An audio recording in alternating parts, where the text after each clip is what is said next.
এটাই হচ্ছে গিয়ে ইন্ডিয়ান আইডলের ট্রফি। এটা ঠাকুরের সামনে ছিল, এখন আমি নামালাম আপনাদের সকলকে দেখানোর জন্য এবং সমস্ত বাঙালিকে, বাংলার মানুষকে আমি এই ট্রফিটা উৎসর্গ করছি, ডেডিকেট করছি।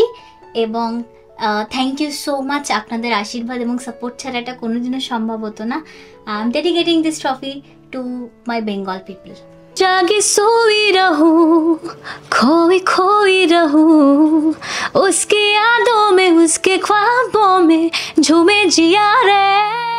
আজকে টলি ফ্যাক্টস নিউজ আমাদের বাড়িতে এবং অনেক ওয়েলকাম জানাই এবং পুরো বাড়িটাও আমি দেখাচ্ছি তোমাদের সকলকে। এই হবে উইনার ছাড়া আমি পারবো না, আমি এটা ভেবে যাইনি। আমি সত্যি ফাইনালিস্ট হতে চেয়েছিলাম, তো I worked hard for it. আর যখন উইনার হই না, আমি তখন কিছুক্ষণের জন্য একটু ব্ল্যাঙ্ক ছিলাম যে আচ্ছা ওকে তখন আমার হিট করেনি যে আচ্ছা উইনার, আচ্ছা ওকে। তারপরে আমার আস্তে আস্তে হিট করতে শুরু করলো এই কথাটা যে বাংলায় প্রথমবার ট্রফি আসছে, ইন্ডিয়ান আইডলে বাংলায় কোনোবার ট্রফি আসে। এইটা আমার ঘর, এখানে আমি রেওয়াজ করি, এখানে আমি থাকি। মানুষই চ্যাম্পিয়ন, এইরকম আনন্দ জীবনে কবে পেয়েছি আর বলতে পারবো না। এটা তো মনে মনে চেয়েছিলাম, সবার মা বাবাই চায় যে আমার মেয়ে চ্যাম্পিয়ন হোক, আমার ছেলে চ্যাম্পিয়ন হোক। আমিও সেরকম মনে মনে চেয়েছিলাম, কিন্তু প্রকাশ করতে পারিনি। তবে একটা সময় মনে হয়েছিল যে সত্যিই মনে হয় আমার মেয়ে চ্যাম্পিয়ন হবে। এত কন্টেন্ট, এত গান, এত সুন্দর সুন্দর কমেন্ট, মানে বিশাল ব্যাপার। এখন অত্যাধিক মিস করছি।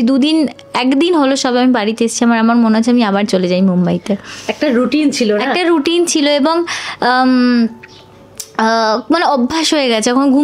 যখন ঘুম থেকে উঠি এবং ঘুমানোর আগের থেকেও বেশি ঘুম থেকে চোখ খোলার যে নেক্সট 2-3 মিনিট হয় না, এত ফ্ল্যাশব্যাক আসে, সব এত হিট হয়। আমি আগের দিন ভাবছিলাম, আমি ভাবছিলাম যে এখন 11:15 বাজে। এই সময় আমি মুম্বাইতে মাধবধাম, আমরা যেখানে থাকতাম, একটা মাধবধাম বিল্ডিং ছিল। মাধবধামে আমরা তখন এই সময় কি করতাম, তখন আমার মনে হচ্ছে আচ্ছা এখন স্নান। ওই রুমে আমি একা, ওই রুমে যে মেয়েটা ছিল ও মানে ওকে বাদ দিয়ে দিয়েছে, আমি একা। তো ওটা আমার ভয় রয়েছে যে আবার একটা অডিশন রয়েছে, তো ওটা একটা ভয় রয়েছে। এবার খুব ভালো, যদি আমার গলা ভালো থাকতো ঠিক আছে, আমার গলা ভালো হবে, আমার ফুলেস্ট দিয়ে আমি গাইতে পারবো। আমার গলা ভালো নেই। আমি যদি হঠাৎ করে অডিশনটা কালকেই হয়, আমি কি গাইবো? যদি এই অডিশনটা না হয়, স্টুডিও রাউন্ডই হয় 3-4 দিন পরে, আমার গলা 3-4 দিনে ঠিক হবে না, আমি জানি। আমি পেপার নিচ্ছি, মেডিসিন খাচ্ছি, আর আমার না ভেতরে বাইরে গণপতি বাপ্পার বিসর্জন হচ্ছে, তো ঢাক বাজি ফুটছে, আর আমার ভেতরের মধ্যে এত একা লাগছে। মুম্বাইতে বাবা মাকে ছাড়া থাকিই না বলতে গেলে। 24 বছর বয়সে সুপার সিঙ্গারে ছিলাম, তাও কলকাতায় ছিল, যখন খুশি আসতে পারতাম। মুম্বাইতে সেটা সম্ভব নয়। তো আমি বসে আছি, এবার আমি ভাবছি প্রচণ্ড কান্না আটকাচ্ছে। আমি জানি এখন যদি আমি কাঁদতে থাকি তাহলে কালকে যদি অডিশন হয় আমার গলা আরও খারাপ হয়ে যাবে, তো পাচ্ছি না, ওটা আমি আটকাচ্ছি। পেপার নিচ্ছি, মা ফোন করে কেমন আছো জিজ্ঞেস করছে, আমি আসবো। আমি হ্যাঁ তুমি এসো। মানুষের প্রশ্ন মানে তো সবাই জর্জরিত, সেটা নিয়ে একটু শুনি। যারা গেস্ট আসতেন তারাও, আচ্ছা তোমার ইচ্ছা ছিল বলে শেফ হওয়ার কিংবা গায়িকা হওয়ার, কেন সাংবাদিক হওয়া না? কারণ তোমার প্রশ্নগুলো তো আমি জানতাম না যে আমি সাংবাদিক, মানে আমি প্রশ্ন আছে ওখানে গিয়ে আমি প্রশ্ন করার পর অ্যাকচুয়ালি ভাবছিলাম যে আমি অ্যাকচুয়ালি খুব ভালো প্রশ্ন করতে পারি। আমি অ্যাকচুয়ালি মানে আমি ভেবেছিলাম দুজনের কাছে আমি তো একদম কথা শুনবো, একদম ভ্যাবাচাকা খেয়ে যাবো। সেটা হচ্ছে কি Kangana Ranaut and Akshay sir. But turns out যে কি মেয়ে, এবার আমরা চাই মেয়ে উইনার হোক, মানে পার্টিসিপেট। শুভজিৎ আমাকে বলতো আমি চাই মানসীদি এবার একটা মেয়ে উইনার হোক, না আমিও চাই এবার একটা মেয়ে উইনার হোক। তো তখন সেই মধ্যে যখন যদি আমাকে মা বলতো মেয়ে উইনার কে হবে, তাহলে আমি হব। যদি মেয়েই হতে হয় তাহলে আমি হব উইনার। কিন্তু আগেন যদি আমি উইনার নাও হতাম না, আমার কোনো আক্ষেপও থাকতো না।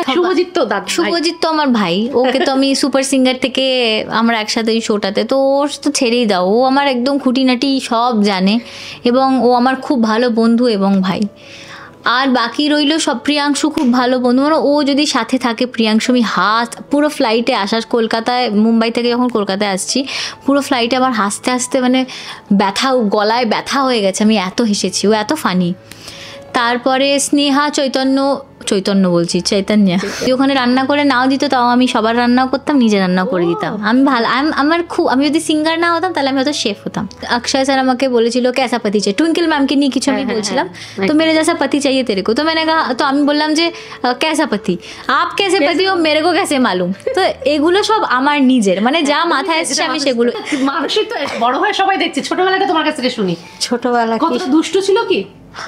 দুষ্টু ছিল, কিন্তু অত দুষ্টু ছিল না, কিন্তু খুব মারের হাত ছিল। কোনো কথা হলো এটা? तो सर बोले खाना और गाना परम सत्य है, बाकी कुछ मतलब খানা আর গানা ঠিকঠাক সে করো, বাকি সব ऐसे ही हो जाएगा। তো এইটা আমরা খুব মেনে চলতাম। তো যখনই আমাদের কিছু হতো, খানা আর গানা ঠিক সে করনা चाहिए, বাকি সব ঠিক हो जाएगा। সব ঠিক হয়ে যাবে। তো ওজন কি বেড়েছে? হ্যাঁ হ্যাঁ, অ্যাকচুয়ালি অনেক ওজন। আমি যখন যাই ইন্ডিয়ান আইডলের আগে, শ্রেয়া ম্যাম তো খুব সুইট, অত্যন্ত সুইট। আগে মানে শ্রেয়া ম্যামের একদম ডিটেইলে একদম সুন্দর কমেন্টস। আজকে টলি ফ্যাক্টস নিউজ আমাদের বাড়িতে, এবং অনেক ওয়েলকাম জানাই, এবং পুরো বাড়িটাও আমি দেখাচ্ছি তোমাদের সকলকে। এটা হচ্ছে গিয়ে, এটা আমার এন্ট্রেন্স, এই হচ্ছে গিয়ে এই পাশে বাড়ি। আমি গাছের খুব শখিন, আমার মা আর আমি দুজনেরই খুব শখ। তো এপাশ থেকে পুরো অনেক গাছ রয়েছে, ওপাশে গেলে মশা কামড়ে ভূত করে দেবে, তাই আমি এখন ঘরের ভিতরটা আগে দেখাচ্ছি। তবে এখান দিয়ে কাম ইন প্লিজ। আর আমার ট্রফিটা আমি কোথায় রেখেছি, ইফ ইউ আস্ক, ঠাকুরের সামনে রেখেছি। সন্তোষী মার পুজো হয়, এবং আমাদের বাড়িতে কালী ঠাকুরেরও পুজো হয়, কালী মার পুজো হয়, সরস্বতী মার পুজো হয়, লক্ষ্মী মার পুজো হয়, সবার পুজো হয়, গণেশ পুজো হয়। তার জন্য আপনারা দেখতে পাবেন যে আমাদের বাড়িতে ঠাকুর রয়েছেন, বাপ্পা আছেন, বজরংবলী আছেন, কালীমা আছেন, তারপরে রামকৃষ্ণ দেব আছেন, সারদা মা আছেন। এই পাশে সন্তোষী মা পুজো হয়। আমাদের বাড়িতে খুব বড় করে সন্তোষী মা উদযাপন হয়, আমার মা করেন ছোট থেকে। সরস্বতী মা তো থাকবেনই, এপাশে কৃষ্ণ ঠাকুর রয়েছেন, সবাই রয়েছেন, সবার আশীর্বাদ আছে আমাদের বাড়িতে। এই ঘরে পুজো হয়, এবং ওইটা আমার, এখানেও তখন কত ঠাকুর রয়েছে। আর ওইটা আমার সুপার সিঙ্গার সিজন 3-তে আমি ফার্স্ট রানার আপ হয়েছি, সেটার ট্রফিটা। এপাশে আসো, এপাশে আসলে দেখতে পাবে আমি থিয়েটার রাউন্ডে প্রথম যখন প্ল্যাটিনাম মাইক পাই, এটা প্রথম মানে প্রথম সিলেকশন, আমি টপ 15-এ আসার যে প্ল্যাটিনাম মাইকটা পেয়েছিলাম অন স্পট, সেটা প্ল্যাটিনাম মাইক, এটা আইডলের।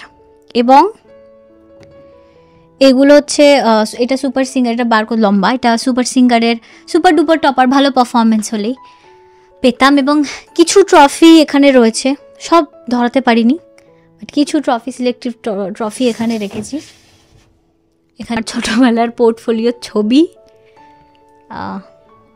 এইটা আমার ঘর, এখানে আমি রেওয়াজ করি, এখানে আমি থাকি। এটা আমার গিটার, এটা হারমোনিয়াম। তারপর ওদিকে এইটা হচ্ছে গিয়ে, এই চয়েসটা পুরো আমার, এই ব্রাউন খাট, এই চয়েসটা পুরো আমার সম্পূর্ণ। এই ঘরের মধ্যে আমি বসি, যা যা আমার ইন্টারভিউ দেওয়ার বা কোনো শোয়ের জন্য ভিডিও বাইট দেওয়া যা হয়, এই ঘরটার মধ্যেই সব হয়। এই ঘরটার মধ্যে আমি গানের ভিডিও রেকর্ড করি। তো এটা হচ্ছে গিয়ে আমার চয়েস। এই খাটটা, আলমারির কালারটা ব্রাউন কালার আমার খুব ভালো লাগে, তার জন্য। এবার আমার অগোছালো কিচেনে একটু সবাইকে নিয়ে যাই। এটা হচ্ছে গিয়ে, আমি রান্না করতে খুব ভালোবাসি। এই যে আমার মা অলরেডি দাঁড়িয়ে আছে রান্নাঘরে, এটা রান্নাঘর। এবং আমি যদি না গাই তাহলে আমি রান্নাঘরে থাকি, কিছু না কিছু কুক করি। এই মুহূর্তে আমি যার সাথে আছি তার সুরেলা কণ্ঠ দিয়ে এবং তার নিজস্ব গায়কী স্টাইলে কিন্তু সবার মন জয় করেছে। শুধু তাই নয়, বিচারকের আসলে শ্রেয়া ঘোষাল হোক কিংবা বিশাল স্যার কিংবা বাদশা স্যার, প্রত্যেকেই কিন্তু তার প্রশংসায় পঞ্চমুখ। এবং সে কিন্তু শেষ পর্যন্ত জয়ের মুকুট নিয়েই ঘরের মেয়ে ঘরে ফিরেছে। আমি এই মুহূর্তে রয়েছে ইন্ডিয়ান আইডল সিজন 15-এর উইনার মানসী ঘোষের বাড়িতে। কেমন আছো বলো? খুব খুব খুব ভালো আছি, তুমি কেমন আছো? খুব ভালো আছি। মানে সত্যি কথা বলবো, মানে ইন্ডিয়ান আইডল আমি যখন থেকে আরম্ভ হচ্ছে তখন থেকে দেখেছি, এবং কোথাও গিয়ে আশা ছিল যে তুমি কিছু হবে। এবং যখন শেষ অবধি শুনি যখন তুমি হয়েছো উইনার, মানে মন থেকে আমি ভীষণ শান্তি পেয়েছি, আমার খুব ভালো লেগেছে। আর তোমার জার্নিটা তো শুনবো তোমার মুখ দিয়ে। প্রথমত থ্যাংক ইউ সো মাচ এত সাপোর্ট করার জন্য। আর আমার জার্নিটা টু বি অনেস্ট, মানে আমার না কবে আমার জার্নি শুরু হলো এবং কবে আমি উইনার ট্রফি পেয়ে গেলাম, এটার সেভাবে দেখতে গেলে আমি লাস্ট ইয়ার জুনে আমার প্রথম অডিশন দিয়েছিলাম ইন্ডিয়ান আইডলে কলকাতাতে, সাইলেন্ট অডিশন দিয়েছিলাম। এবং আর কিছুদিন পর জুন আবার আসতে যায়। তো এতদিন ধরে আমি I am working for Indian Idol. আর কিন্তু ওখানে যাওয়ার পর, মুম্বাইতে যাওয়ার পর আমাদের টিম, আমাদের মেন্টার স্যার, আমাদের যারা শো মেকার্স, তারা এত ভালো, কন্টেস্টেন্টসরাও এবং এত ভালো যে কবে কীভাবে টাইম এভাবে কেটে গেছে আমি ভাবতেই পারি। মানে আমি এখন অত্যাধিক মিস করছি। একদিন হলো সব আমি বাড়িতে এসেছি, আমার মনে হচ্ছে আমি আবার চলে যাই মুম্বাইতে। একটা রুটিন ছিল এবং মানে অভ্যাস হয়ে গেছে। যখন ঘুম থেকে উঠি এবং ঘুমানোর আগের থেকেও বেশি ঘুম থেকে চোখ খোলার যে নেক্সট 2-3 মিনিট হয় না, এত ফ্ল্যাশব্যাক আসে, সব এত হিট হয়। আমি আগের দিন ভাবছিলাম যে এখন 11:15 বাজে, এই সময় আমি মুম্বাইতে মাধবধাম, আমরা যেখানে থাকতাম, এটা মাধবধাম বিল্ডিং ছিল। মাধবধামে আমরা তখন এই সময় কি করতাম, তখন আমার মনে হচ্ছে আচ্ছা এখন স্নান ফান করে আমরা সব রেডি, ব্যান্ড রিহার্সাল শুরু হবে বা ব্যান্ড রিহার্সাল শুরু হয়ে গেছে, আমরা যাচ্ছি। তো আমার না বারবার এরকম মনে পড়ছে। আর আমার জার্নিটা অত্যন্ত ভালো, one of the best journey এবং অত্যন্ত ম্যাজিক্যাল। মানে আমার একটু কষ্ট হয়নি ওখানে গিয়ে। আমার মানে জীবনের এখনো পর্যন্ত সব থেকে ভালো 6 মাস। সেটা একদমই তাই। প্রথম একটু মিস তো হবেই সেই রুটিনটা থেকে বেরোনো। প্রথম মিস হবে। যখন আমি প্রথম গেছিলাম মুম্বাইতে, তখন আসলে কতটা দায়িত্ব বাড়লো মানুষের। তাহলে ওখানে নিজের কাছে টু বি অনেস্ট না কাজ বাজ কিছু করতে হয় না, ওখানে হয়নি। কারণ আমরা যেখানে ছিলাম ওখানে রুম ক্লিনিং থেকে শুরু করে কিছু খারাপ হলে কল করে বলে দিলে ওরা সে ঠিক করেছে, সব ঠিক হতো। হ্যাঁ, বাট যে বেসিক জিনিসগুলো, যেমন তোমার নিজের লন্ড্রি তোমাকে নিজে করতে হবে, খাবার ওরা বানিয়ে রেখে দিত, তোমাকে নিজে টাইমে গিয়ে খেয়ে প্লেট রাখতে হবে। তো এগুলো একটা ডিসিপ্লিন, এগুলো মেনে আমরা সকলেই বেসিক বাড়িতে সবাই শিখিয়েছে। আমি ভালো রান্না করতে পারি, যদি ওখানে রান্না করে নাও দিত তাও আমি সবার রান্নাও করতাম, নিজে রান্নাও করে দিতাম। আমি যদি সিঙ্গার না হতাম তাহলে আমি হয়তো শেফ হতাম। আমার এতই ভালো লাগে রান্না করতে। কিন্তু ওখানে না সব হাতের কাছে পাওয়া যেত, সবাই একজন থাকতো বলার জন্য যে এখন খাবার খেয়ে নাও, এখন খাবার উঠে যাবে, এটা করে নাও, এটা করে নাও। তো ওখানে আমি বলছি না আমার একটু অসুবিধা হয়নি। ওখানে গিয়ে সবাই ছিল দেখাশোনা করার জন্য এবং সব কিছু হাতের কাছে ছিল এবং সবাই একটা টাইম পর খুব ভালো বন্ধু হয়ে গেছিলাম আমরা। এতদিন ছিলাম এবং এত ভালো বন্ডিং হয়ে গেছিল না। তো কারো যদি আমি ধরো খেতে লেট হয়ে গেছে কিছু কাজ করতে গিয়ে, সে হয়তো খাবার 10:30টায় উঠে যায়, আমার জন্য আধা ঘন্টা 11টা অবধি করে দিল। মানে এত ভালো কেউ, মানে ওখানে খুব ডিসিপ্লিন, খুব নিয়ম। কিন্তু এটাই হয় যখন মানুষের সাথে খুব ভালো বন্ডিং হয়ে যায়, তারা তোমার জন্য সব করে। তো আমি ইটস অলওয়েজ দ্য পিপল। তো মুম্বাইয়ের থেকে ভালো, আরে ওরকম কোনো ব্যাপার নেই। ওখানকার মানুষেরা এত ভালো ছিল যে আমার মানে খুব ভালো বন্ধুত্ব হয়ে গেছে ক্রু মেম্বার্সদের সাথে, পার্টিসিপেন্টসরা তো আছেই, মিউজিশিয়ানসদের সাথে, মেন্টার্সদের সাথে। মানে ভাবা যাচ্ছে না, আমি খুব মিস করছি এবং আমি মনে হচ্ছে আবার কবে যাব আমি সবার সাথে দেখা করতে। একদমই। আচ্ছা, মানুষকে জিজ্ঞেস করে, এখানকার রিয়ালিটি শো তুমি করেছো, মুম্বাইয়ের রিয়ালিটি শো পার্থক্য যদি বলি মানে কতটা কি? এটা এখানে আমি ভেবেছিলাম যে বাঙালি সবাই আমরা বাঙালিদের সাথে, বাঙালিদের একটা অবশ্যই মানে ফিলিং আমরা সবসময় কিন্তু সবাই যেহেতু বাঙালি ছিলাম, কম্পিটিশন সেখানেও ছিল। আমি বলবো যে আমার দুটো রিয়ালিটি শোয়েরই পার্টিসিপেন্টসরা অত্যন্ত ফ্রেন্ডলি ছিল। ওরকম ওভার কম্পিটিটিভ, ওরকম মানে কেউ কাউকে খারাপ বলছে, কেউ কাউকে এরকম বলছে, এরকম কোনোদিনও ফেস করিনি। দুটো রিয়ালিটি শোতে সবাই খুব ভালো, মানে হেলদি কম্পিটিশন। কিন্তু আমি যেটা এক্সপেক্ট করেছিলাম যে মুম্বাইতে গিয়ে হয়তো সবাই আরও অনেক বেশি প্রফেশনাল, তো কেউ হয়তো ইমোশনালি অ্যাটাচড আরোই হবে না। টু বি অনেস্ট, বেঙ্গলে যে রিয়ালিটি শো করেছিলাম সবাই খুব ভালো ছিল, সবাই খুব ভালো বন্ধু, সবাই কাছের, অনেক সাপোর্ট করেছে। কিন্তু না ওই আমরা কেউ ক্রুদের সাথে আমরা বন্ধু হইনি, বা আমি তো হইনি। হ্যাঁ, তো 1-2 ছাড়া পুরো ক্রুয়ের সাথে সবাই খুব ভালো, সবাইকে খুব রেসপেক্ট দিয়ে আমরা কথা বলতাম। Everyone was very supportive. কিন্তু আমরা ভেবেছিলাম যে বাংলায় থাকলে আমরা বাংলায় বেশি আমরা বন্ধু হয়ে যাব, কিন্তু ওখানে এতটা বন্ধুত্ব আমার কারোর সাথে হয়নি সুপার সিঙ্গারে। কিন্তু ইন্ডিয়ান আইডলে creative director, assistant creative director মানে এত ভালো অ্যাটাচড হয়ে গেছে, অনন্যা সেত। তো উনি শো মেকার, ওনার সাথে সব সব পার্টিসিপেন্টেরই এত ভালো বন্ডিং। আমাদের কারো মন খারাপ হলে আমাদেরকে এসে বলা কি হয়েছে, সব ঠিক হয়ে যাবে, এত ভেবো না থেকে শুরু করে গান ভালো হচ্ছে আরও ভালো করতে হবে, ডিকশন ঠিক দেখো হিন্দি চলে আসছে, ঠিক করো, অ্যান্ড এভরিথিং। মানে এত ক্লোজলি আমাদেরকে এতভাবে এত সুন্দরভাবে গাইড করেছে। আমি ভেবেছিলাম হয়তো এরকম হবে না, কিন্তু না, আরও উল্টো। মানে বাংলার থেকেও আমি গিয়ে দেখছি ইন্ডিয়ান আইডলে আমি সবার সাথে বেশি, শুধু আমি নই, প্রতিটা পার্টিসিপেন্ট সবাই খুব ভালো। যিনি মেন্টার রয়েছেন উনি আনন্দ স্যার, আমার মানে ফেভারিট। আনন্দ স্যার মিষ্টি খেতে খুব ভালোবাসেন। তো রিহার্সালের পরে এমন কোনো দিন নেই যেখানে সবার জন্য জিলিপি আনিয়ে, সিঙ্গারা আনিয়ে, চলো জিলিপি খাও। স্যার বলে খানা और गाना परम सत्य है, बाकी कुछ मतलब খানা আর গানা ঠিকঠাক সে করো, বাকি সব ऐसे ही हो जाएगा। তো এইটা আমরা খুব মেনে চলতাম। তো যখনই আমাদের কিছু হতো, খানা আর গানা ঠিক সে করনা চাইয়ে, বাকি সব ঠিক हो जाएगा। সব ঠিক হয়ে যায়। তো ওজন কি বেড়েছে? হ্যাঁ হ্যাঁ, অ্যাকচুয়ালি অনেক ওজন। আমি যখন যাই ইন্ডিয়ান আইডলের আগে, তখন আমি যখন জিম করছি, তো পুরো পুরো দিনের খাবার 10 গ্রাম 15 গ্রাম তেলে হচ্ছে, এত এ করছি সে করছি। ওখানে গিয়ে তো প্রথম কদিন মেনটেন করার চেষ্টা করছি, তারপরে সব গেছে। আমি কিন্তু একদম তোমরা যাও, এখন আমি পারছি না তোমাদেরকে। এখন ওখানে এত স্ট্রেস হয়ে গেছিলাম না, তো অবশ্যই খাওয়াটাতেই কমফর্ট চলেছিল। গান গাইতাম আর খেতাম, আর আর আমাদের যে যারা সবাই পার্টিসিপেন্ট ছিল, ওরা একসাথে বসতাম, গান গাইতাম, খেতাম, এই করতাম। টেকে যেতাম, শুটে যেতাম, আবার আসতাম, আবার খেতাম, গান গাইতাম, এই আমাদের কাজ। তো ওজন তো খুব বেড়েছে, কিন্তু সেটা আবার ঝরিয়ে ফেলতে হবে 2-3 মাসে। আচ্ছা, বিচারকদের নিয়ে একটু শুনবো। শ্রেয়াদি, তারপরে বিশাল স্যার, বাদশা স্যার, কার কাছে কি শিখলে, কেমন কি সব কিছু? তো বিশাল স্যার হচ্ছে, এখন আমি কথা তো বিশাল, বাট আমি বিশাল বলছি, বাঙালিফিকেশন। তো বিশাল স্যার একদম অন দ্য ফেস, মানে যা সত্য তা। তো কোনোদিনও যদি কাউকে ভালো, যদি আপনারা শোনেন যে উনি ভালো বলছেন, তার মানে ওনার সত্যিই ভালো লেগেছে কারো গান। এমন নয় যে ভালো লাগেনি তাও জোর করে বলছে ভালো, নো। একদম মুখের উপর উনি বলেন, যদি কিছু ভুল ত্রুটি হয় সেটাও ধরিয়ে দেন, আর যদি ভালো গাও সেটাও বলেন। তো বিশাল স্যার যখন কমেন্ট দেয়, আমরা খুব মন দিয়ে শুনি যে উনি কী বলছেন, যেটাই বলছেন সেটা ট্রু। শ্রেয়া ম্যাম তো খুব সুইট, অত্যন্ত সুইট। আগে মানে শ্রেয়া ম্যামের একদম ডিটেইলে একদম সুন্দর কমেন্টস।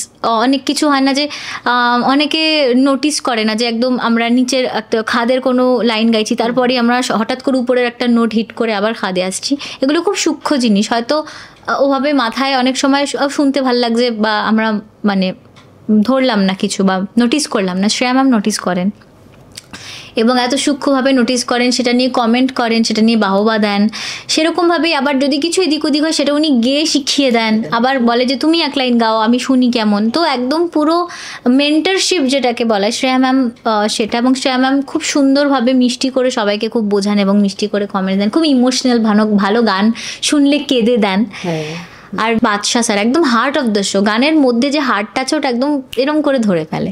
শুভজিৎকে একটা কমেন্ট করেছিল, তোমার গলাটা হচ্ছে গিয়ে প্রচণ্ড শীতে যে কম্বল জড়িয়ে যে শোয়ার মধ্যে যে, হ্যাঁ, যে ওয়ার্মটা, সেটা তোমার আমার আর তোমার গানটা আজকে তোমার গলাটা ওরকম লেগেছে। তো বিশাল স্যার, আমি বিড়ি আজারা করিব সে গেছি, যেটা একটা খুবই একদম item number, not item, I think ওটা একটা খুবই ইউনো পেপি, মানে ওই টাইপের, মানে not a romantic or it's a romantic song, not a romantic in conventional way, a very sensual একটা সিঙ্গিং, এটা খুব পাওয়ারফুল সিঙ্গিং এর একটা গান। সেইটা শুনে বাদশা স্যার কাঁদছে, মানে গানটার সাথে আমার সাথে কানেক্ট করে গেছে। Even if I'm singing a peppy song or powerful song, Badshah sir connect করে যায়, উনি কাঁদে। তারপরে স্টেজের শিলা কি জওয়ানি গাওয়ার পরে চেয়ারের উপর দাঁড়িয়ে হাততালি দিচ্ছেন, মানে বাদশা স্যার ইজ লাইক একদম হার্ট অফ দ্য সংটাকে ক্যাচ করে ফেলে। সো বাদশা স্যার হচ্ছে গিয়ে সেটা। এবং বাদশা স্যার খুব খুব খুব ভালো, একদম জড়িয়ে এসে আমাকে স্টেজে একদিন এসে জড়িয়ে ধরে বলেছিলেন যে তোমার যাই লাগবে, তুমি তোমার বড় ভাই আমি। তো এটা তো সবাই বলে না, সব থেকে বাদশা স্যার ইজ লাইক হার্ট, একদম কমপ্লিট হার্ট অফ গোল্ড যাকে বলা হয়। কিন্তু মানুষের প্রশ্ন মানে তো সবাই জর্জরিত, সেটা নিয়ে একটু শুনি। যারা গেস্ট আসতেন তারাও, আচ্ছা তোমার ইচ্ছা ছিল বলে শেফ হওয়ার কিংবা গায়িকা হওয়ার, কেন সাংবাদিক হওয়া না? কারণ তোমার প্রশ্নগুলো তো আমি জানতাম না যে আমি সাংবাদিক, মানে আমি প্রশ্ন, হ্যাঁ আছে, ওখানে গিয়ে আমি প্রশ্ন করার পর অ্যাকচুয়ালি ভাবছিলাম যে আমি অ্যাকচুয়ালি খুব ভালো প্রশ্ন করতে পারি। আমি অ্যাকচুয়ালি মানে আমি ভয়ঙ্কর প্রশ্ন। আর আমি ভেবেছিলাম দুজনের কাছে আমি তো একদম কথা শুনবো, একদম ভ্যাবাচাকা খেয়ে যাবো। সেটা হচ্ছে কি Kangana Ranaut and Akshay sir. But turns out যে কঙ্গনা রানাওয়াত আর অক্ষয় স্যারের সাথে আমার সব থেকে ভালো, মানে আমি কোয়েশ্চেন করেছি, ইন্টারভিউ করেছি, কারণ ওরা দুজনে এত আপফ্রন্ট, মুখের উপর বলে দেয় আচ্ছা এরকম, মানে যা কোয়েশ্চেন করবে তোমাকে উল্টো কোয়েশ্চেন করে ফেলবে। তো আমি ভয় ভয় ছিলাম, কিন্তু যখন কোয়েশ্চেন করছি এত সাপোর্টিভলি এত সুন্দর আনসার দিয়েছে, তো আমি আরো এক্সট্রা কোয়েশ্চেন করেছি নিজের থেকেই। তুমি সবসময় নট অলওয়েজ, তো তুমি একটা গেস্ট আসছে, তো আমি অনেক রকমের কোয়েশ্চেন করতাম, তো তোমাকে বুঝে করতে হবে। তো সেখানে আমাদের অবশ্যই ক্রিয়েটিভ টিম থাকতো এটা বোঝানোর জন্য যে তুমি এই ফান কোয়েশ্চেন্সগুলো করতে পারো, এই ফান কোয়েশ্চেন্সগুলো করো, কিন্তু পুরো এক্সপ্রেশন বা নিজের থেকে ওটাকে ফান বানানোটা কমপ্লিটলি তোমার উপর। তো ওই ব্যাপারগুলো কখনো কখনো এক্সট্রা আনসার আমি নিজে দিতাম। যেমন অক্ষয় স্যার আমাকে বলেছিল ক্যাসা পাতি চাই, টুইঙ্কেল ম্যামকে নিয়ে কিছু আমি বলছিলাম, তো মেরে জैसा पति चाहिए तेरे को, तो मैंने कहा, তো আমি বললাম যে कैसा पति, आप कैसे पति हो, मेरे को कैसे मालूम। তো এগুলো সব আমার নিজের, মানে যা মাথায় এসেছে আমি সেগুলো ইমপ্রম্পটু কিছু কোয়েশ্চেন আমাকে ফিনালেতে আপনারা দেখতে পাবেন, আমি শ্রেয়া ম্যামকে জিজ্ঞাসা করছি যে কোন ফ্রেন্ড সব থেকে দুষ্টু, কোন ফ্রেন্ড আপনার খাবার খেয়ে নেবে, বাদ যায়নি তোমার তালিকা থেকে। আমি শ্রেয়া ম্যামকে জিজ্ঞাসা করছি বাদশা স্যার আর বিশাল স্যারের মধ্যে কে আপনার খাবার খেয়ে নেবে চুরি করে। তো এই কোয়েশ্চেনগুলো আইডিয়াগুলো ক্রিয়েটিভ আমাকে দিত যে আজ this question, but to make it fun it was on me. বাহ, দারুণ। মানে কিন্তু ভয় ভয় থাকতো সবাই, কারণ একদম যেভাবে তুমি প্রশ্নগুলো করতে সবাই সাবধান, সবাই ভাবতো না এবার আবার কি প্রশ্ন করে ফেলবে রে বাবা, কিন্তু ওরাও একটু ভয় থাকতো। বাট মানে সবসময় কখনো অফেন্সিভ কিছু কোনোদিনও হয়নি স্টেজে, সবসময় এবং গেস্টরাও সেটাকে খুব ফান হিসেবে নিয়েছে, এবং আমিও সেগুলো যতটা ফান রাখা যায় সেভাবেই জিজ্ঞাসা করেছি, so that nobody gets offended. একদমই। আর ওখানে বন্ধু কিরকম হলো একটু শুনি, বাকিদের সঙ্গে কিরকম জেলা হলো? শুভজিৎ তো আমার ভাই, ওকে তো আমি সুপার সিঙ্গার থেকে আমরা একসাথে ওই শোটাতে, তো ওর তো ছেড়েই দাও, ও আমার একদম খুঁটিনাটি সব জানে, এবং ও আমার খুব ভালো বন্ধু এবং ভাই। আর বাকি রইল সব, প্রিয়াংশু খুব ভালো বন্ধু, মানে ও যদি সাথে থাকে, প্রিয়াংশু আমি পুরো ফ্লাইটে আসার, কলকাতায় মুম্বাই থেকে যখন কলকাতায় আসছি পুরো ফ্লাইটে আমার হাসতে হাসতে মানে গলায় ব্যথা হয়ে গেছে, আমি এত হেসেছি, ও এত ফানি। তারপরে স্নেহা, চৈতন্য বলছি, চৈতন্য স্নেহা, চৈতন্য, এরা সবাই হিন্দিতে আমরা কথা বলতাম, ওরা বাংলা শিখে গেছিল আমাদের সাথে থাকতে থাকতে। আমরা এত সবসময়, চৈতন্য বলা উচিত হবে না, কিন্তু ও যা বাঙালি গালাগালি জানে তুমি ভাবতে পারছো না, মানে আনকমন কোথা থেকে শিখেতে জানি না। শুভজিৎ প্রিয়াংশুর রুমমেট ছিল, ওখান থেকে ও ক্যাচ করেছে, এবং ওর অ্যাকসেন্ট এত ভালো না, শুনে মনে হচ্ছে ও বাঙালি। ও কেমন আছো, কোথায় যাচ্ছ, জল খাবে, এগুলো সব জানে। স্নেহাও সেম, কোথাও গেলে কোথায় যাচ্ছিস এরকম করে বলবে। স্নেহাও খুব কিউট, ও আমার সাথে, আমার রুমমেট স্নেহা। তো প্রথম একটু দুষ্টুমিষ্টি লড়াই চলতো, বাট তারপরে গিয়ে ফ্রেন্ড হয়ে গেছি আমরা আগাগোড়াই খুব ভালো বন্ধু। আর হচ্ছে এই হলো স্নেহা, চৈতন্য। বাকি রইল অনিরুদ্ধও খুব ক্লোজ, অনিরুদ্ধ আমাদের সবার সাথে খুব ক্লোজ, একটু নিজের মধ্যে থাকে বেশি, একটু টেকনিক্যাল ছেলে, কিন্তু আমাদের সাথে যখন গল্প করতে বসে একদম খুব মজা, একদম সুন্দরভাবে আমাদের সাথে কথা বলে। বাকি আর কি রইল, আর বাঙালিদের মধ্যে বিশ্বরূপদা, ময়ূরী দিয়ে তো আমাদের মানে সারাক্ষণ আমরা একসাথে থাকতাম, জান হে মেরি। সৃজন, পুচকু রাগিনী, ও সব থেকে মিষ্টি, ও কিছুর মধ্যে নেই, ও কোনো ঝামেলার মধ্যে নেই, ও কোনো কিছুর গসিপের মধ্যে নেই, ও আসে শোনে হাসে চলে যায়, এটা হচ্ছে রাগিনী। আর হচ্ছে রঞ্জিনী, সৃজন, ওরাও আমার খুব ভালো বন্ধু, সবাই ভালো, মানে ওখানে কাকে ছেড়ে কাকে নিয়ে বলবো, আমি বললাম না মিশমি একদম কষ্ট পাবে না, ও আমাকে বলবে যে আমি আমার সম্পর্কে বলিস নি কেন, তোকে আমি মারবো। মিশমি হচ্ছে কি এরকম, একদম আমার কোনো আবদার হলে ডিরেক্টলি বলতো এইটা দাও, এটা করো, সেম উইথ মি, আমারও কিছু হলে এইটা খাওয়া, এইটা কর। তো মিশমি হচ্ছে গিয়ে পুরো আমার সাথে সারাক্ষণ আমরা সবাই একসাথে থাকতাম, আমি ময়ূরী আর মিশমি তিনজনে সবসময় একসাথে থাকতাম বেশিরভাগ সময়। আর এরা সবাই খুব ভালো বন্ধু, মানে কাকে ছেড়ে কাকে বলবো, সারাক্ষণ একসাথে থাকা থেকে শুরু করে, খাওয়া থেকে শুরু করে, গান গাওয়া থেকে শুরু করে সবটাই একসাথে করতাম এত মাস ধরে, সবাই খুব ক্লোজ। মানুষকে জিজ্ঞেস করি, যখন উইনার যখন ঘটলো, ঘটনাটা ঘটলো, যে মানে এমনি কি একটু মানে ভেবেছিলে যে কিছু মানে আশা রেখে? যখন টপ 3-তে আমরা চলে যাই তখন তো একটা থাকে যে এই তিনজনের মধ্যে থেকে যে কেউ উইনার হতে পারে, তো 50-50 পসিবিলিটি মাথায় সবারই থাকে যে হোয়াট ইফ যে আমি হয়ে যাই উইনার।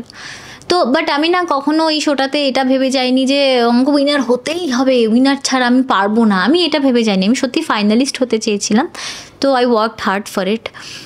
আর যখন উইনার হই না আমি তখন কিছুক্ষণের জন্য একটু ব্ল্যাঙ্ক ছিলাম যে আচ্ছা ওকে তখন আমার হিট করেনি যে আচ্ছা উইনার, আচ্ছা ওকে। তারপরে আমার আস্তে আস্তে হিট করতে শুরু করলো এই কথাটা যে বাংলায় প্রথমবার ট্রফি আসছে, ইন্ডিয়ান আইডলে বাংলায় কোনোবার ট্রফি আসে 2025।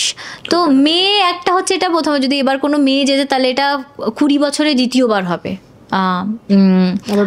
আবার বেঙ্গলে কোনোদিনও ট্রফি আসেনি। বেঙ্গলে এত ভালো ভালো সিঙ্গার্স সবাই ছিলেন, everyone ended up to B the first runner up, সবাই ফার্স্ট রানার আপ হয়েছিলেন, কিন্তু উইনার একটু এদিক ওদিকের জন্য। কিন্তু দেখো সবাই জানে যে প্রতিটা রিয়েলিটি শোতে সব থেকে বেশি বাঙালি যায়, কিন্তু ইয়েট বাংলায় কোনো ট্রফি আসেনি ফর ভ্যারিয়াস রিজনস, হতেই পারে।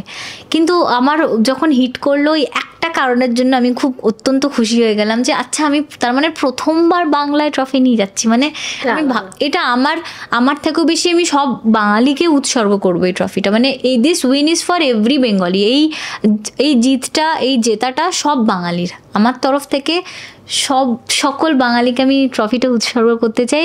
এটা আপনাদের, এটা আপনারা সাপোর্ট করেছেন, হেল্প করেছেন, এত আশীর্বাদ দিয়েছেন, ভালোবাসা দিয়েছেন, তাই আমি সেটার একটা মানে গান গেয়েছি সেই সব আশীর্বাদ নিয়ে, অ্যান্ড ইট হ্যাপেন্ড। বাট আমি ভাবতেই পারছি না যে এত বছরে কোনো দিন বাংলায় ট্রফি আসেনি, প্রথমবার এসেছে। I am so proud of Indian Idol, so proud of Bangali. মা বাবা কি বলছে বাড়ির লোক? মা বাবা খুব খুশি, আবারও এইটার জন্য যে বাংলায় প্রথমবার ট্রফি আসলো। মেয়ে তো ঠিক আছে, আমি জেন্ডার ডিসক্রিমিনেট করবো না, যদি শুভজিৎ আনতো সেম হতো, কিন্তু বাংলায় ট্রফি আসতো। তো বাবা মা আমার মেয়ে জিতেছে থেকেও বেশি বাংলা জিতেছেতে একটু বেশি আনন্দিত। আচ্ছা, মানুষের পরবর্তী ধাপ কি, মানে কি কাজের পরিকল্পনা? হ্যাঁ, এমনিও তো অলরেডি যতীন ললিত স্যারের সাথে করেছি, আরও আমার প্ল্যানস রয়েছে। ইভেন বাদশা স্যারও বলেছেন যে আরও আমাদের সকলের সাথেই ওনার কাজ করার প্ল্যান রয়েছে।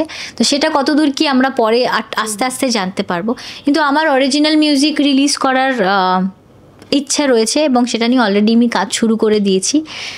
মুম্বাইতে ট্রাভেল করব, মানে আমি মুম্বাইতে আস্তে আস্তে পুরোপুরি শিফট এখন এই মুহূর্তে নয়, ট্রাভেল করতে হবে।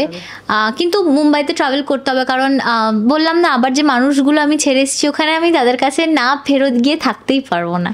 আনন্দ স্যারের কাছে যেতে হবে, আনন্দ স্যারের কাছে শিখতে হবে, আনন্যার সাথে দেখা করতে হবে, সবার সাথে শো করতে হবে, মিউজিশিয়ানসদের সাথে, এবং ওখানে যারা বন্ধু রয়েছে পার্টিসিপেন্ট যারা অলরেডি, হ্যাঁ অফকোর্স, তো তাদের সাথে দেখা করতে হবে, ওদের সাথেও কাজ করার পরবর্তীকালে আমার অনেক ইচ্ছা রয়েছে, আইডিয়াস রয়েছে। তো হ্যাঁ, মানে আমি এখন মুম্বাই কলকাতা ট্রাভেল করতে চাই আর কি। একদম, মানে দায়িত্ব অনেক, প্রচুর কাজ করতে হবে, প্রচুর কাজ। আপনাদের আশীর্বাদে ইন্ডিভিজুয়াল কাজও আমার বাংলায় বাংলা গান রিলিজ করার ইচ্ছে রয়েছে, পরিকল্পনা রয়েছে, এবং সেটা হবেও ইন নেক্সট এক মাসের মধ্যেই। মানুষের গলার থেকে গান শুনবো অবশ্যই, মানুষের যখন রয়েছে, কিন্তু একটু মা বাবাকে ডেকে নেওয়া যাবে? মা বাবাকে? আচ্ছা, পেয়ে গেছি মানুষের মা বাবাকে। আঙ্কেল আন্টিকে, কেমন আছো? নমস্কার, ভালো আছি আমরা, আনন্দিত। একদম, মেয়ে তো মানে সবার মন জয় করে নিয়েছে একদম। মা হিসেবে কি বলবে বলো? মা হিসাবে কি বলবো, যখন ওখানে ঘোষণা হলো যে মানুষই চ্যাম্পিয়ন, এইরকম আনন্দ জীবনে কবে পেয়েছি আর বলতে পারবো না। এটা তো মনে মনে চেয়েছিলাম, সবার মা বাবাই চায় যে আমার মেয়ে চ্যাম্পিয়ন হোক, আমার ছেলে চ্যাম্পিয়ন হোক, আমিও সেরকম মনে মনে চেয়েছিলাম, কিন্তু প্রকাশ করতে পারিনি। তবে একটা সময় মনে হয়েছিল যে সত্যিই মনে হয় আমার মেয়ে চ্যাম্পিয়ন হবে। এত কন্টেন্ট, এত গান, এত সুন্দর সুন্দর কমেন্ট, মানে বিশাল ব্যাপার। শ্রেয়া ম্যাম বলুন, বিশাল স্যার, আর কি বলবো বলো, এর কোনো ভাষা নেই, এর উপলব্ধিও বলা যায় না। ভেতরে কিন্তু সারাক্ষণ কাজ করছে, আর কি একটা আনন্দ আমার মনে আছে, বিশাল আনন্দ। আর তবে আমার মেয়ে খুব পরিশ্রমী, আর কি বলবো আচ্ছা, মানুষের তো বড় হয় সবাই দেখছে, ছোটবেলাটা তোমার কাছ থেকে শুনি, ছোটবেলা কি কতটা দুষ্টু ছিল কি? দুষ্টু ছিল, কিন্তু অত দুষ্টু ছিল না, কিন্তু খুব মারের হাত ছিল। কোনো কথা হলো এটা? লক্ষ্মী বলছে আমি নাকি মারকুটে। দেখিও না, দুষ্টু ছিল, বাচ্চারা তো একটু দুষ্টু করবেই, কিন্তু ততটা দুষ্টুও ছিল না, কিন্তু মানে দুষ্টুমি করার মতো আবার সময়ও পেত না, যে এত রুটিন এত টাইম মেনটেন করে আমার ওকে মানে প্রত্যেকটা এই সময় থেকে এই সময় পর্যন্ত এটা করবে, মানে ওই বিশ্রাম, খাওয়া, ঘুম, স্কুল, নাচ, গান এইসব নিয়েই ব্যস্ত। যে দুষ্টুমি করবে, হয়তো এখন অনেকে শুনলে ভাববে যে বাবা একটু দুষ্টুমি করার মতো সময় পাইনি, সত্যি তাই, খুব ছোট থেকে খুব ব্যস্ত, ছোট থেকেই ব্যস্ত, আর খুব পরিশ্রমী। আর একটা কথা বলতে, বাবাকে বলেই না, বাধ্য। হ্যাঁ, এবার বাবা বলবে, বাবা তো খুব ভালো, সবটাই ভালো বলে যাবে। আচ্ছা, মেয়ের ব্যাপারে একটু শুনি তোমার কাছ থেকে। মেয়ে তো প্রশ্ন মানে সবাইকে জর্জরিত করে দিত। হ্যাঁ, ওর জার্নিটা এতটা সহজ ছিল না, খুব ছোটোবেলার থেকেই সে গান শিখছে, অনেক গুরুজির কাছে সে তালিম নিয়েছে। আমরা আশাবাদী ছিলাম, এমনিতে তো ও প্রতিভাশালী ছিলই ছোটোবেলার থেকে, আঁকা, নাচ, গান তিনটেই একসাথে শিখত, এবং তার সাথে স্কুলে পড়াশোনার দিক থেকেও খুব ভালো ছিল, ভালো। ওকে সুরেন্দ্রনাথ কলেজ থেকে অ্যালুমিনি দেওয়া হয়েছে, নিজের স্কুলেও খুব প্রিয় পাত্র ছিল। এই গান শিখতে গিয়ে অনেক কিছুই অতিক্রম করতে হয়েছে। এখন যেহেতু ইন্ডিয়ান আইডলে কত হাজার প্রতিযোগীর ভিতরে সে নিজেকে একটা পশ্চিমবাংলার গর্ব বলতে পারো, বাংলার গর্ব, এই প্রথম বাংলার গর্ব, বাংলায় প্রথম বাংলায় কাপ আসছে। 20 বছর ধরে ইন্ডিয়ান আইডল চলছে, কিন্তু বাংলায় কোনো দিন আজ পর্যন্ত কাপ আসেনি, এবং কোনো মেয়েকেও দেয়নি, এই প্রথম। সেটা তো আমার একটা বিশাল গর্বই, যে এই মানে ইন্ডিয়ান আইডলে সবাই বলেছে, অনেকেই বলেছে যে বাংলায় ওরা কাপ দেয় না, আমাকে অনেকে ফোন করে বলতো। হ্যাঁ, আমি বলি ঠিক আছে, দেখা যাক কি হয়, বাংলায় কাপ দেয় না। আমার মেয়েকে বলতে এইবার দেবে। এই বিষয়েও কিন্তু খুব আত্মবিশ্বাসী ছিল। মা যখন জিজ্ঞেস করতো ওকে ওর নাম ধরে যে এইবার কে চ্যাম্পিয়ন হবে, তখন এইভাবে বলতো আমি হব, আর কে হবে। এই কনফিডেন্স আনসারগুলো আমি দিতাম না, কারণ আমি ভাবলাম যে ঠিক আছে, সত্যি আমি যে উইনার, আমি বললাম না আগে আমার ফাইনালিস্ট হওয়ার ইচ্ছা ছিল, কিন্তু আমি উইনার হতেই হবে বলে যাচ্ছি, এই থিঙ্কিংটা আমার কোনো দিন ছিল না। সুপার সিঙ্গারে ছিল, ইনফ্যাক্ট আমি সুপার সিঙ্গারে ভেবেছিলাম যে আমাকে ফার্স্ট রানার আপ করে দাও, কিন্তু যখন মানে আমি গেলাম ওখানে গিয়ে আমি বুঝতে পারলাম যে অ্যাকচুয়ালি সব কিছু কীরকম।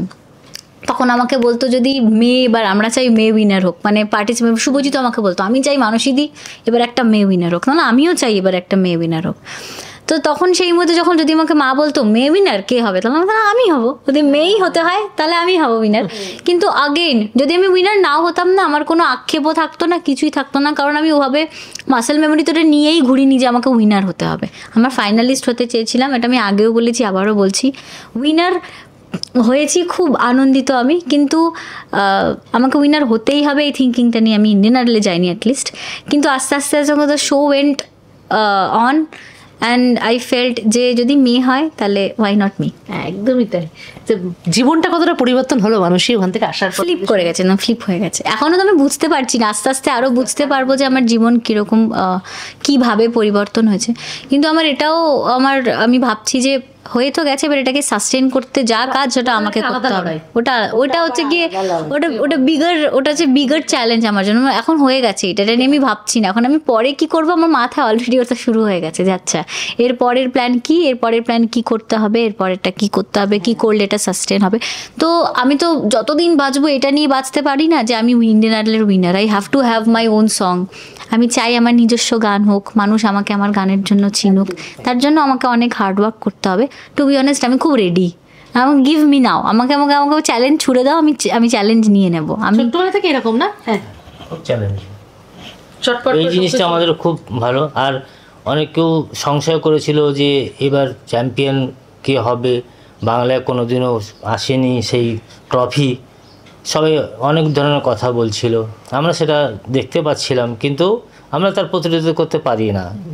একটা মানুষের নিজের একটা ওপিনিয়ন থাকতেই পারে, সে বলতেই পারে। তবে আমি যেটা অনুভব করলাম যে কোনো শিল্পী সে যতই বড় হোক না কেন, সে কিন্তু হিউম্যান বিং তাকে হতে হবে, একদমই তাই। তার পা মাটিতে থাকতেই হবে।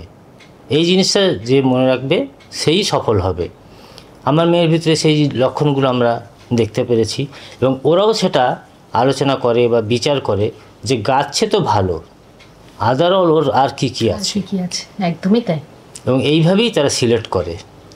এখানে কোনো মানে ভেদাভেদ হয় না, এবং খুব জাস্টিফাই হয়েছে এই ইয়েটা, মানে বিচারকরা যেটা করেছে ওকে উইনার বানিয়েছে। বলেই যাচ্ছে মা বাবার এটা কি সবাই ভালো ওখানে। খুশিতে হ্যাঁ, এই আবেগটা ধরে রাখতে পারছে না। সবাই ভালো। এবং কোনোদিনও সে এটা আলাদা অনেক আবেগ না? অনেক শিল্পীরা বলে হারিয়ে যায়, চ্যাম্পিয়ন হয় হারিয়ে যায়। অ্যাকচুয়ালি ব্যাপারটা হয় কি, সবাই অর্থটাকেই না প্রাধান্য দেয়। আমার মেয়ের ভি কিন্তু সেই জিনিসটা দেখিনি। ওর একটাই উদ্দেশ্য ছিল, ও আমাকে বলতো, এর আগেও একটা ফার্স্ট রানার আপ হয়েছিল সুপার সিঙ্গারে, এবং তখন থেকে ওর ইচ্ছা ছিল যে আমি ইন্ডিয়ান আইডলে যাব, এবং সে সেটা ফুলফিল করেছে। তার থেকেও বড় ফুলফিল হচ্ছে সে চ্যাম্পিয়ন হয়েছে নিজের জেদ বা নিজের পরিশ্রম এর জন্যে। আর কোনোদিনও সে অর্থকে প্রাধান্য দেয়নি। ওর সবসময় ইচ্ছে ছিল আমি ইন্ডিয়ান আইডলে যাব, সেখান থেকে কমপ্লিট করে আমি প্লেব্যাক সিঙ্গার হব। যাক, উপরবেলা তার এই স্বপ্নটা পূরণ করেছে। এর পরের স্বপ্ন সে নিজেরটা তৈরি করবে। আমার কাছে এইটাই আশীর্বাদ থাকবে। আর এরকম মা বাবা মানে তোমার জার্নির সঙ্গে সঙ্গে কিন্তু Supportive। পুরো সেখানেও ছিল ওনারা। তো আমি বন্ধ করে বাড়ি বন্ধ করে, এবং প্রথমবার যখন ইন্ডিয়ান আইডল আমি লেভেল 3 অডিশনে সিলেক্ট হলাম, তারপরেও তোমাকে স্টুডিও রাউন্ড, মানে যেটা প্রথম অডিশন ইন্ডিয়ান আইডল, সেটার জন্য আমি যখন মুম্বাইতে গেলাম, তার আগে থেকেই আমাদের একটা theatre round, studio round clear করলে থিয়েটার রাউন্ড, স্টুডিও রাউন্ড যেটা আমি ক্রেজি কেয়ারে গিয়েছিলাম। তো সেটার আগের যে অডিশনটা লেভেল 3 অডিশন, যেটা কোনো টেলিকাস্ট হয় না, জাস্ট তুমি টিমের সামনে অডিশন দাও, সেটা আমি ক্লিয়ার করে অশোক বলে একটা পুরো কমপ্লেক্সে আমাদের রাখা হয়েছিল। এবং এই আর একটা অডিশন হয় যেটা আনঅ্যানাউন্স থাকে, সেটা মানে লেভেল 3 অডিশন যেমন বলে দিল এই ডেট আছে, এইখানে অডিশন হবে, তোমরা সবাই আসো। ওখানে নিয়ে যাওয়ার পর একটা হঠাৎ করে আনঅ্যানাউন্সড অডিশন হয়ে যায়, মানে বলে পরের দিন সকালবেলা আর একটা অডিশন আছে, ওখানেই সব থেকে বেশি আউট হয়ে যায়। ওটা আনঅ্যানাউন্স মানে আনপ্রিপেয়ার্ড, তুমি কতটা ভালো গাইতে পারছো এরকম একটা অডিশন থাকে। তো সেই অডিশনটা হওয়ার আগে আমি একটু আভাস পাচ্ছি যে এরকম একটা অডিশন হতে পারে আগামীকাল। যারা আগে অনেকবার অডিশন দিয়েছে তারা বলছে যে মানুষই এরকম আর একটা অডিশন হয়, তোমার তো প্রথমবার, তুমি জানো না, তাই আমি আমাদের তরফ থেকে তোমাকে বলছি। Very nice of them. তা বললাম যে তাই আমার আনঅ্যানাউন্সড একটা অডিশন হয়, ঠিক আছে, নিলে দিতেই হবে, কি করার আছে। কিন্তু যেটা হয়েছে, আমার কবে বুঝতে পারি আমার গলার মধ্যে আমার গলাটা ভাঙছে, আমার গলার অসুবিধা হচ্ছে। সেই দিনকে সকালবেলা আমার বাবা মা ছেড়ে কিন্তু বম্বে যাওয়ার আগে ওর মানে একটুখানি ঠান্ডা লেগে গিয়েছিল, আন্ডার ট্রিটমেন্ট ছিল। তারপরে কিছুদিন ওটা ভালো হলো, আমরা ও মেডিসিন ওকে দিয়ে পাঠিয়েও দিলাম। তারপর ও যেটা বলছে যে এরকম সিচুয়েশন হয়ে যাওয়াতে ও ঘাবড়ে যায় অনেকটা, তো টেনশন হতেই। এবার আমাদেরকে ফোন করো, তার আগের দিনকেই কিন্তু আমরা বোম্বে থেকে সবে এসছি, রাতেই আবার ওই রাতের ভিতরেই আমরা ডাক্তারখানায় গেলাম, গিয়ে সেখান থেকে সাজেশন নিলাম, ওষুধ নিলাম, ওই রাত্রেই আবার ফ্লাইট বুকিং করলাম আমাদের যা সকাল 8টা কতর ফ্লাইটে চলে গেলাম। আমি ভেপার নিচ্ছি, আর আমি না টেনশন, আর আমার না আমি কি বলবো, ওই রুমে আমি একা, ওই রুমে যে মেয়েটা ছিল ও মানে ওকে বাদ দিয়ে দিয়েছে, আমি একা। তো ওটা আমার ভয় রয়েছে যে আবার একটা অডিশন রয়েছে, তো ওটা একটা ভয় রয়েছে। এবার খুব ভালো, যদি আমার গলা ভালো থাকতো ঠিক আছে, আমার গলা ভালো হবে, আমার ফুলেস্ট দিয়ে আমি গাইতে পারবো। আমার গলা ভালো নেই, আমি যদি হঠাৎ করে অডিশনটা কালকেই হয়, আমি কি গাইবো? যদি এই অডিশনটা না হয়, স্টুডিও রাউন্ডই হয় 3-4 দিন পরে, আমার গলা 3-4 দিনে ঠিক হবে না, আমি জানি। আমি ভেপার নিচ্ছি, মেডিসিন খাচ্ছি, আর আমার না ভেতরে বাইরে গণপতি বাপ্পার বিসর্জন হচ্ছে, তো ঢাক বাজে, বাজি ফুটছে, আর আমার ভেতরের মধ্যে এত একা লাগছে।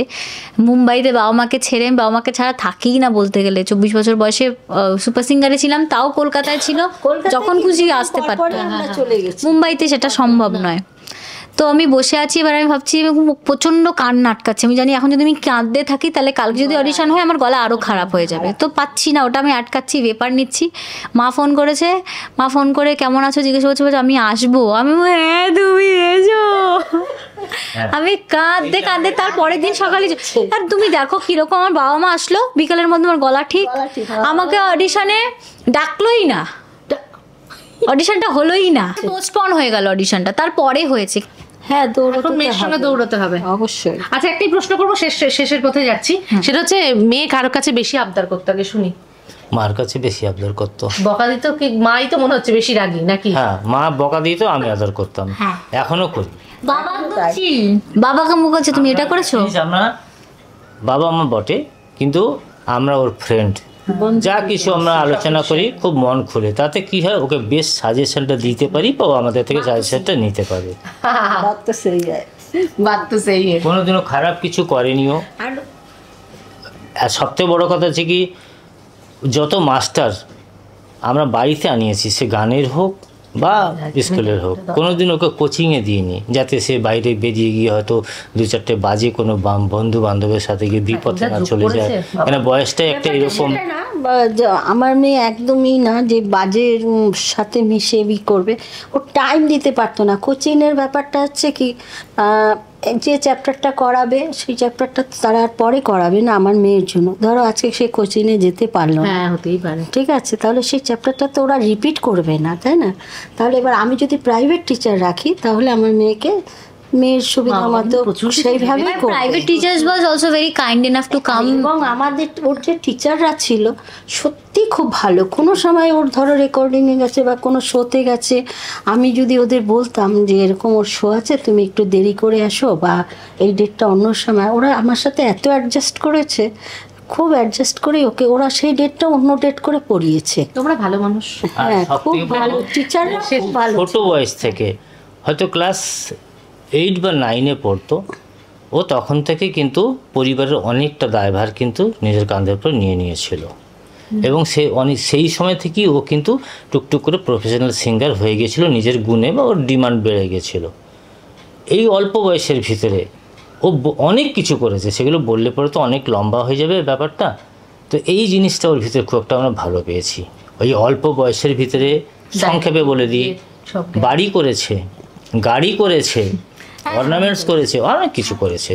তো এইগুলো আমরা বললাম, সবাই সব গার্জেনেরই ভালো লাগে, একটা মেয়ে তার দায়িত্ববোধ আছে, সে জিনিসটা করেছে, এর জন্য আমি খুব থ্যাঙ্কফুল। তারপরে অনেক ছেলে মেয়েরা যে নিজে ইনকাম করলে ওটা নিজের হাতেই থাকে না, ও সব আমার দায়িত্ব। ওই আমি আগেই বলেছি, ও কোনোদিনও ও অর্থকে গুরুত্ব দেয়নি, ওর টার্গেট আছে আমি ভালো সিঙ্গার হব, আমার একটা বহুত খাটনির কাজ। গানও গাও, আবার টাকাও সামলাও, জীবনের সব থেকে কঠিন কাজ টাকা সামলানো, সেটা কিভাবে খরচা করো ওটা আমার মার থেকে ভালো কেউ জানেই না। আমার বাবা তো ছেড়ে দাও, আমার বাবা তো ধারে কাছেই নেই। আমি যদি গুরুত্ব না দিই, আমার বাবা আকাশে থাকে, ও আচ্ছা তুমি আচ্ছা এইটা, আমার বাবা আরো বেশি আমি আমার বাবার একটু পরে, সব দায়িত্ব মার উপর, সব দায়িত্ব। মা কখন কি করলো কি না করলো আমরা জানি না, আমরা জানতে চাইও না, এত মাথা দিতেও চাই না।